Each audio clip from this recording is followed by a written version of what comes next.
Merhabalar. Sizi tanıyabilir miyim? Efendim? Sizi tanıyabilir miyim? Fevzi Gedik'ti. Fevzi abi, dün akşam vahim bir olay yaşandı ve onunla ilgili şu an soru soruyoruz, sohbet ediyoruz. İki tane uyanık Yunanlı Kız Kulesi'ni çelik halatlarla bağlayıp sürükleyerek boğazdan kaçırmaya çalışırken yakalanmışlar. Bu konuda neler söyleyeceksiniz? Vallahi bu iyi bir şey değil yani. Bizim memleketimizde böyle bir olaya yakışmayacak bir olay. Yeterli güvenlik önlemleri yok mu efendim? Var da yapacak olan adam yok. Öyle diyelim. Ne yapmak gerekiyor?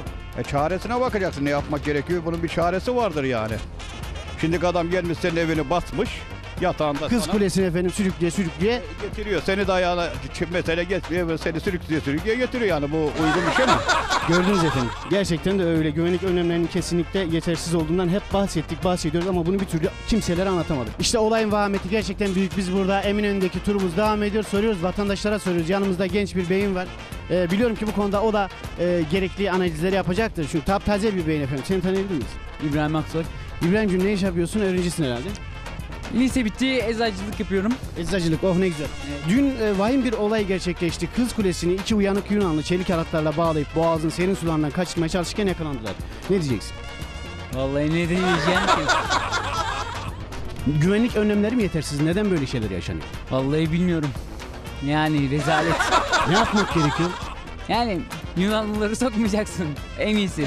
Vahim bir olay gerçekleşti. Yaşandı. Onunla ilgili bugün röportajlar yapıyoruz. İki uyanık Yunanlı Kız Kulesi'ni çelik halatlarla bağlayıp boğazın sularından kaçırmaya çalışırken yakalanmışlar. Bu konuda neler söyleyeceksiniz? Güvenlik önlemleri mi yetersiz? Nasıl oluyor? Benim hiçbir bilgim yok diyor. Öğrenmiş olduğunuzda ne yapmak gerekiyor? Nasıl olacak bu işler?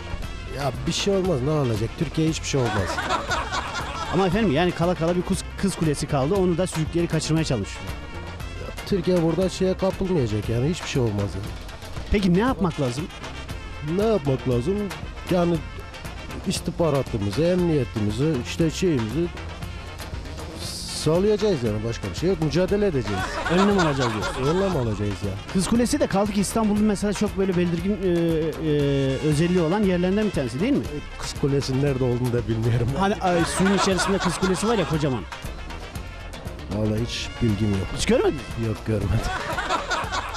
Efendim acımız çok büyük. Acımız çok büyük. Acımızı anlatamıyoruz. Gerçekten de kelimelere dökemiyoruz efendim. Yanımda genç arkadaşlarım var. Ben bunu onlara da soracağım. Bu olay dün gece yaşandı ve hala bu olayın şokundayız. Merhabalar. Merhaba efendim. Tanıyabilir miyiz? Efendim? Sizi tanıyabilir miyiz? Alex Nişan Kayıkçı. Alex. Nerelisin Alex? İstanbul. Alex İstanbullu. Sizi tanıyalım. Messis. Memnun oldum. French. Fransızlar. Fransızlar. Ben söyleyeyim, sen tercüme et. Tamam. Ben sana sorayım ilk önce. Şimdi dün gece iki Yunanlı Kız Kulesi'ni çelik halatlarla bağlayıp boğazdan kaçırmaya çalışırken yakalanmışlar. Bu konuda ne diyeceksin? Vallahi yazık olmuş diyeceğim. Başka diyeceğim bir şey yok yani. Olsun, memlekette kız mı yok be abi? Kız Kulesi. Ne olacak be abi? Götürsünler mi efendim? Götürsünler dedi efendim. Çiğnenmeden yenen şey ne? Saygıların üstüne. Efendim abi? Çiğnenmeden yenen şey ne? Çiğnenmeden yenen şey sakız. Sakızı sen çiğnemeden mi yiyorsun? Evet abi, ben öyle yiyorum. Ne bulsam yerim yani. Yemin et. Allah'a. Söyleyeyim mi? Söyle abi. Dayak. Dayak mı? Yapma ya. Dayakmış abi. Buradan saygılar sunuyorum. Bugüne kadar hiç dayak yemedim yani. Ne güzel, ne güzel efendim. O zaman aynı soruyu soralım. Çiğnenmeden yenen şey neymiş? Not. And. What? Bir saniye. Onu ben de anlatırım baba. Abi baba. Onu ben de anlatırım. Efendim not. What? Ne bu yani? Kelimelerle anlat. J'ai envie de trois. J'ai envie de trois. J'ai envie d'autre. Voilà. Burada mı oturuyorsunuz? Ben tek başımayım. Torun sahibiyim, çoluk çocuk sahibiyim. Oo, üzüldüm şimdi tek başına olmak. Evet. Ama ne yapacaksın?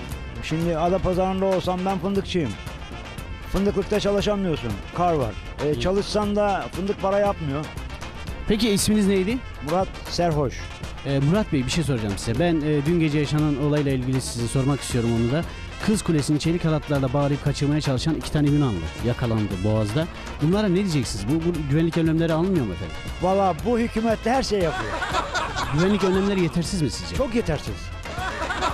Nasıl ya? Bugün bir Kız Kulesi olsun veya bankanın önündeki bankamatiği adam tutuyor. kamyonete bağlıyor, resmen getiriyor. Ben oradan bir simit çaldığım zaman hop beni yakalıyor. Nasıl oluyor bu iş ya? Bu kadar boşluk olur mu?